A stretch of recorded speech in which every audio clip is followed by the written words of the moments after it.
So here's the fact. We use sucralose because we want our shake to be diabetic friendly. We know that when you're overweight, your risk of diabetes is much, much greater. You've seen it on the news just as recently as 2 days ago, diabetes epidemic, right? And it's because of that 8 ounces of sugar we're eating a day. It's hidden in everything.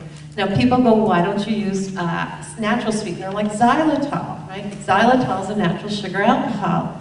Xylitol causes diarrhea in 22% of the population. So 1, 2, 3, diarrhea, 1, 2, 3, diarrhea, 1, 2, 3. Not a pleasant side effect. The other issue is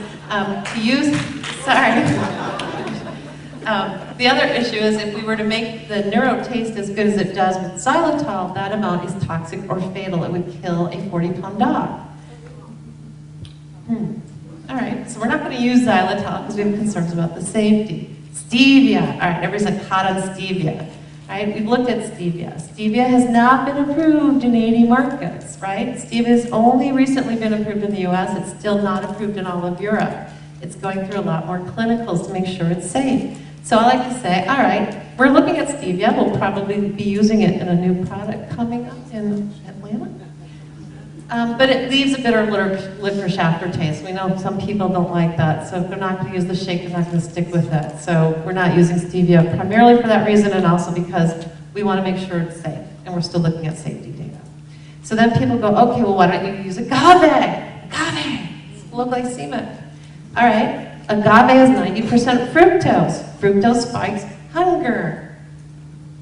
Okay, it's a weight loss product. Not a good idea. So we're not using agave because we don't want to use fructose because fructose spikes hunger. So this is the bane of my existence is sweeteners. There isn't a perfect one on the market today, trust me. So we use sucralose. So why do we use sucralose and how much? We use 0.03 milligrams. That is a third of a diet soda, a very small amount, right? Take a Splenda packet, divide it by 3, okay? It's a small amount. Now, it's safe. There are people out there who go, oh, it's like the DDT molecule. I have a whole email on it. No, it's not. Then they go, oh, it's chlorinated. It's the chlorine in your pool. So here's what it is. Sucralose is a sugar molecule. They attach it to a chloride. That's called the chlorination process. Chloride. Look up chloride. They're found in tomatoes. They're found in spinach. They're found in everything you eat. They're healthy for you. But it helps the sugar molecule pass through your intestinal tract. So it's attached to a chloride, it's not chlorinated. It is not the DDT molecule. Where that one started, I don't know, but I want to find that person and slap them. So, dude, the pain of my existence.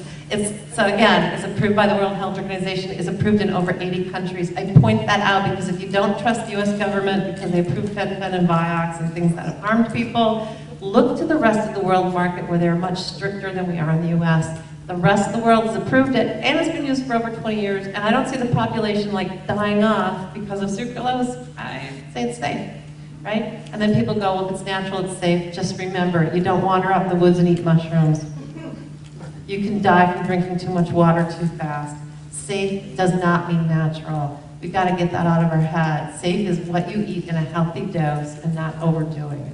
So that's why we use sucralose. As soon as I can find something that's safer, tastes as good, and is used as widely around the world, we will use it. Until then, we're going to stick with sucralose. Does that answer the question? Right.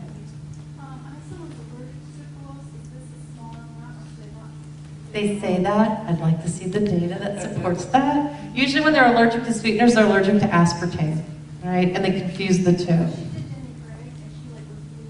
Yeah. Yeah, I don't think it's related to the sucralose. Have her talk to her doctor.